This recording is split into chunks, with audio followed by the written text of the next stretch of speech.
Today we are going to discuss the questions from Civil Engineering Set 1, GATE 2025. First question number is 11.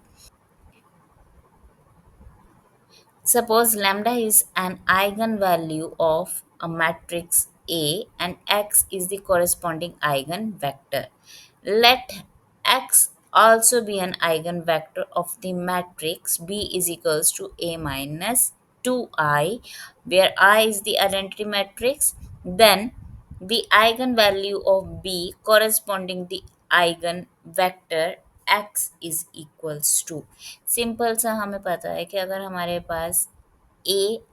पास कोई matrix है, then A X is equals to lambda X. तो X क्या है हमारे पास, eigen vector है, और lambda क्या है, आइगन वैल्यू। अब आइगन वैल्यू आपको बोला है लैम्डा है, और एक्स क्या है, आपके आइगन वेक्टर है। अब हमारे पास मैट्रिक्स बी गिवन है। बी मैट्रिक्स कैसी है, ए माइनस 2i, आई क्या है, आपकी identity matrix of the same order.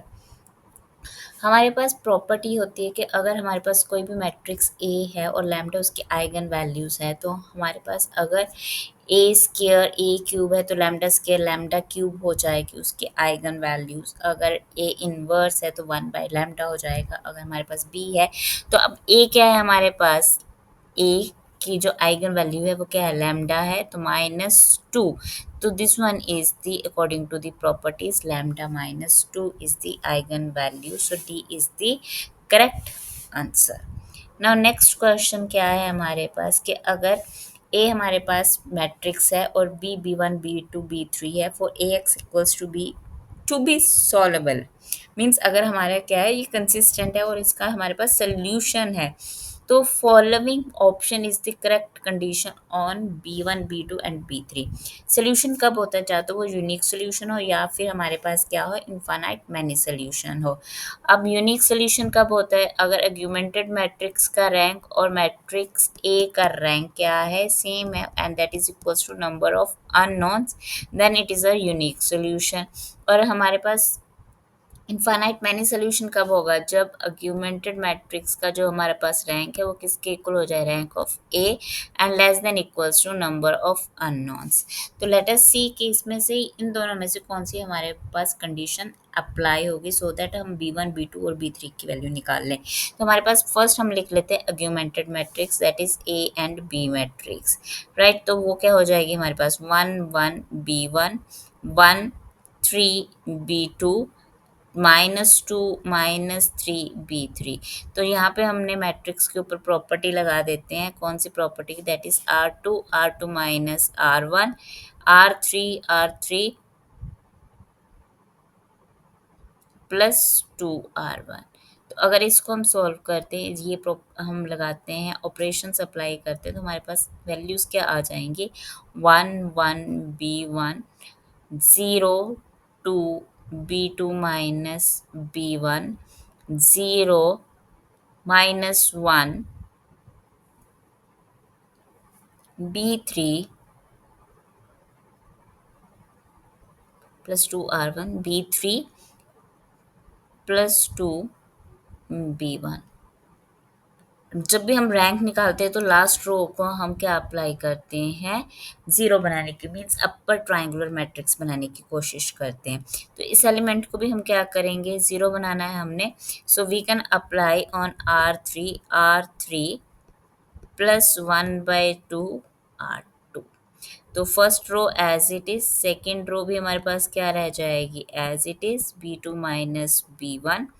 अब थर्ड रो हमारी कैसे बन जाएगी, that is 0 0 B3 +2 B1 +1/2 B2 minus B1, right. This one is the augmented matrix. तो यहाँ पे फर्स्ट टू रोज तो हमारे पास क्या होगी, जीरो होगी, मीन्स ये आपका रैंक क्या बना, रैंक ए कितना बन गया हमारे पास, 2। तो अगर ये नॉन ज़ीरो बनाते हैं, हम इस एलिमेंट को नॉन ज़ीरो बनाते हैं, तो क्या बन जाएगा हमारा, नो सोल्यूशन। तो यहाँ पे हमारा सोल्यूशन कब बनेगा, अगर ये एलिमेंट भी क्या हो जाएगा ज़ीरो, तो ये किसकी कंडीशन को सेटिस्फाई कर रहा है, इनफाइनाइट मैनी सोल्यूशन। इस सोल्यूशन इस कंडीशन को सेटिस्फाई कर रहा है कि रैंक ऑफ आर्गुमेंटेड मैट्रिक्स और रैंक ऑफ ए कितना है हमारे पास 2 है, and that is less than number of unknowns. Unknowns कितने रहेंगे, 3 है, क्योंकि 3 रोज हैं हमारे पास, तो अननोन्स कितने रहेंगे हमारे पास 3। तो ये एलिमेंट हमने क्या करना है, ज़ीरो करना है। तो ये क्या हो गया, B3 plus 2B1 plus B2/2 minus B1/2 is equals to zero. So इसे हम अगर सिंप्लीफाई करते हैं तो क्या वैल्यू बन गई हमारे पास, 2B3 4B1 minus B1 that is 3B1 plus B2 plus 2B3 is equals to zero. Now let us see कौन सी कंडीशन, कौन सा ऑप्शन हमारे पास बन रहा है, 3B1 plus 3B1 3B1 plus B2 2B3 equals to zero. तो condition ये हमारी बन रही है on B1 B2 and B3 correct condition. So option B is the correct option. Now let us see the next question. Next question क्या है हमारे पास, which one of the following option is the correct Fourier series of the periodic function f of x described below? तो ये हमारे पास conditions आ रही है, means -2 to -1 है तो फंक्शन क्या होगा, ज़ीरो। अगर -1 to 1 है तो 2 के, अगर 1 to 2 है तो ज़ीरो, और पीरियड उन्होंने ऑलरेडी गिवन है 4। तो जब भी इस तरह से हमारे पास कोई भी क्वेश्चन है तो we are going to check whether it is even function और ऑड फंक्शन, राइट। और वी कैन अप्लाई, क्या हम कर सकते हैं यहाँ पे अप्लाई कर सकते हैं हम हाफ रेंज सीरीज। वो हाफ रेंज सीरीज हमें पता है, अगर हमारे पास कोसाइन सीरीज बनेगी, अगर हमारे पास वो इवन सीरीज है, और ऑड फंक्शन है तो वो क्या बनती है हमारी साइन सीरीज। तो हम यहाँ पे चेक कर लेते हैं ये हमारे पास कौन सी फंक्शन बनेगा, क्योंकि एफ ऑफ के क्या है हमारे पास, दो तो condition means -2 to -1 value zero है, और 1 से 2 क्या है हमारे पास ज़ीरो है, टू के है जो इम्पैक्ट ही नहीं कर रहा है एक्स के ऊपर, ठीक है। तो ये क्या बनेगा हमारा इवन फंक्शन। तो इवन फंक्शन में हमारे पास बी एन की वैल्यू क्या हो जाती है, ज़ीरो। तो हमने किसकी वैल्यू निकालनी है, सिर्फ ए नॉट एंड ए एन की। इट मीन्स हमारे पास कौन सी सीरीज़ है, कोसाइन सीरीज़ है, साइन सीरीज़ नहीं है। तो ऑप्शन बी एंड जो हमारे पास डी ऑप्शन है ये तो होगी टोटली क्रॉस, क्योंकि ये साइन सीरीज़ नहीं बन रही हमारे पास। अब नेक्स्ट क्या है कि अगर हम हाफ रेंज सीरीज करते हैं, क्योंकि हमारा जो रेंज है वो कहाँ से कहाँ जा रहा है, -2 to 2 जा रहा है। अब हाफ रेंज कर रहे हैं तो यहाँ पे 0 to क्या हो जाएगा हमारे पास 2। इट मीन्स जो हमारे पास फार्मूला होता है हमारे पास f of x is equals to a0/2 plus summation n equals to 1 to infinity a n cos n pi x by L और T, जो भी आपकी बुक्स में T के साथ स्पेसिफाइड है, कहीं पे L के साथ स्पेसिफाइड है। यहाँ पे L की वैल्यू क्या हो जाएगी हमारे पास 2। अब A नोट की वैल्यू क्या है हमारे पास, A नोट का फॉर्मूला क्या होता है हमारे पास, that is 2/L from 0 to L f x d x. अब एल कितना है हमारे पास 2/2 0 से क्या हो गया हमारे पास 2 एफ एक्स डी एक्स। अब सी यहाँ पे वैल्यू कहाँ से कहाँ जाएगी हमारी 0 to 1 एंड 1 to 2, मीन्स यहाँ पे जो हमारे पास रेंज गिवन है वो -2 to -1 थी, ये तो ऑलरेडी हमें 0 गिवन है, राइट वैल्यू। अब जो नेक्स्ट हमारे पास लिमिट है -1 to 1, अब ये कहाँ से कहाँ बनेगी 0 to 1। तो 0 to 2 कहाँ से कहाँ ब्रेक होगा 0 to 1 एंड 1 to 2। अब 1 to 2 की वैल्यू क्या है 0 है, तो 0 to 1 में हमारे पास वैल्यू क्या बन जाएगी, that is 0 to 1 F of x किसके इक्वल है 2k के इक्वल है dx। सो 2k dx की इंटीग्रेशन होगी x फ्रॉम 0 to 1, और हमारे पास ये वैल्यू क्या बन गई 2k। So that is sure a naught. अब ए एन की वैल्यू क्या है हमारे पास, so a n is equals to 2/L from 0 to L f x cos n pi x by l d x. L कितना है हमारे पास, 2 है, from 0 to 2 f x cos n pi x by 2 d x. अब जो हमारी limit है वो क्या होगी, ब्रेक होगी 0 to 1 और 1 to 2। और 0 to 1 क्या है हमारे पास value, that is 2k cos n pi x by 2 dx। 2k हमारे पास रह गया, बाहर आ गई इंटीग्रेशन, cos की क्या बन गई हमारे पास sine n pi x by 2 into 2 by n pi from 0 to 1। अब ये वैल्यू क्या बन गई हमारे पास, that is equals to 4k over n pi sine n pi by 2। 0 to 1, 0 sine 0 हो जाता है, और 1 में हमने x की वैल्यू पुट कर दी तो sine n pi by 2, that is sure a n। तो जो हमारी फॉरियर सीरीज बनी वो क्या बनी, दैट इज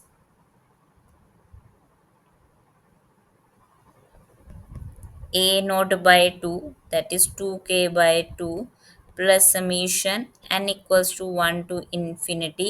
a n की वैल्यू क्या बनी हमारे पास, 4k by n pi cos n pi x by 2 into sin n pi by 2। So sine N pi by 2 से हमारे पास वैल्यू क्या आएगी, चाहे तो वो पॉजिटिव वैल्यू बनेगी या फिर नेगेटिव वैल्यू बनेगी। अब यहाँ पे क्या बन गया हमारे पास, 2 2 कैंसिल हो गया तो वैल्यू क्या आ गई के।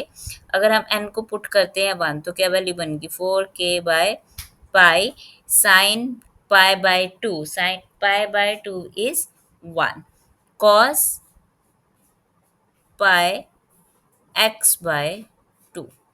अब n क्या है, 2 है हमारे पास, तो क्या वैल्यू बन गई 2k बाय, अब यहाँ पे क्या हो गया, 2 2 से कैंसिल हो गया, साइन पाई क्या होगा तुम्हारे पास 0 होगा, तो वैल्यू क्या बन गई तुम्हारे पास 0। अब plus 4k by 3 pi cos 3 pi by 2 x sine, अब n कितना है 3 पाई बाय 2, तो ये वैल्यू क्या बनेगी तुम्हारे पास नेगेटिव, तो यहाँ पे साइन क्या हो गया हमारे पास negative, and then plus so on. Now let us see ये कौन सी कंडीशन हमारे पास, कौन सी ऑप्शन बनती है। So you can see here option A में k बाय 2 है और c में k है। सो ओके, यहाँ पे हमारे पास भी क्या है k है, राइट। तो नेक्स्ट क्या आ गया हमारे पास, that is 4k by pi. यहाँ पे ऑप्शन ए में 2k बाय पाई है, बट हमारे पास 4k बाय पाई है। Let us take it common, cos pi by 2 x minus 1 by 3 cos 3 pi by 2 x, right. So अगर आप यहाँ पे 4k पाई कॉमन निकाल लेते हो तो इनसाइड क्या बनेगा हमारे पास, that is cos pi by 2 x minus 1 by 3 cos 3 pi by 2 x. तो यही चीज़ हमारे पास बनेगी नेक्स्ट सेम टर्म्स के साथ। So option C is the correct option. Option 3 is C is the correct option.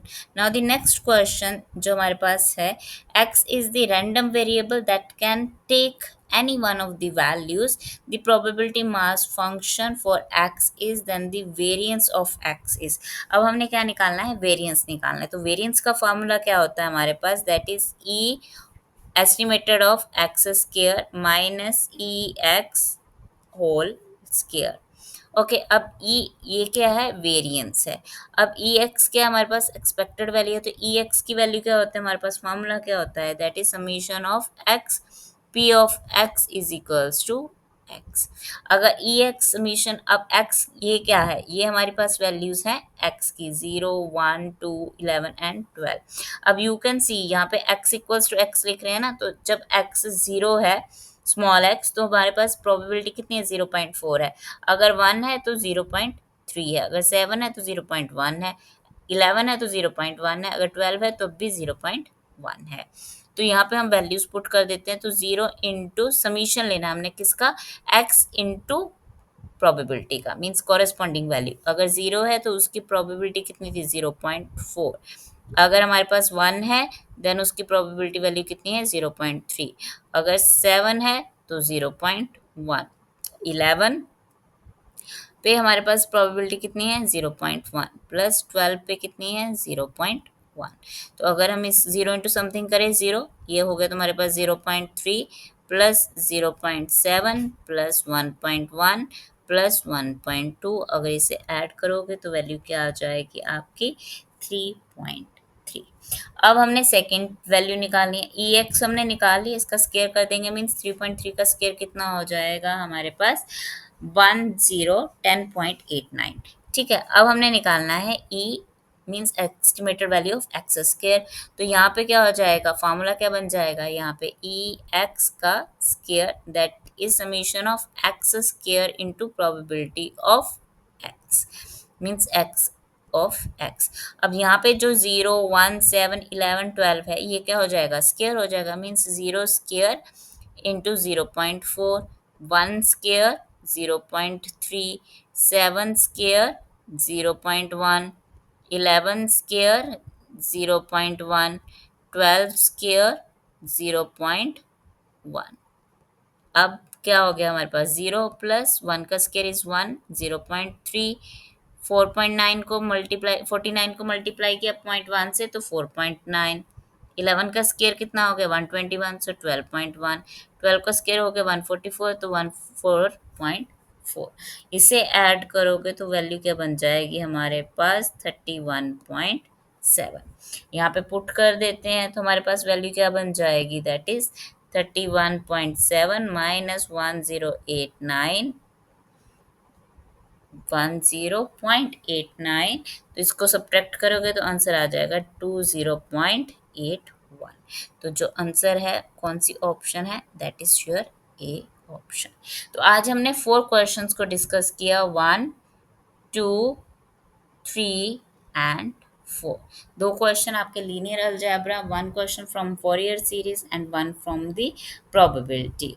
तो ये जो क्वेश्चंस है आई होप यू अंडरस्टैंड कैसे किया है, एक एक स्टेप को एक्सप्लेन किया है मैंने।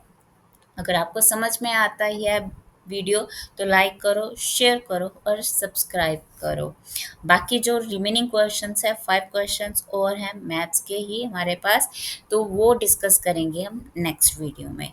सो till then good bye and take care.